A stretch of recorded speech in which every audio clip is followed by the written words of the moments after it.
Meron ka ba nito? 10 peso, year 2016. Alam mo ba na semi-hard to find na itong bariyang ito? Kung sakaling meron ka nito, bibilin ko to sa'yo. Comment mo lang sa baba, bibilhin ko yan. Doble ng presyong alam mo.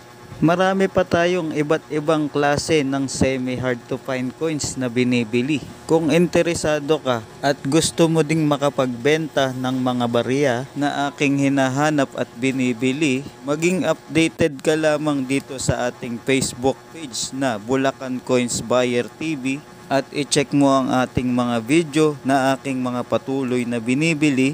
100% sure ako na ikaw na ang susunod kong mabibilihan. So ano pang hinihintay mo? Sundin lamang ang proseso.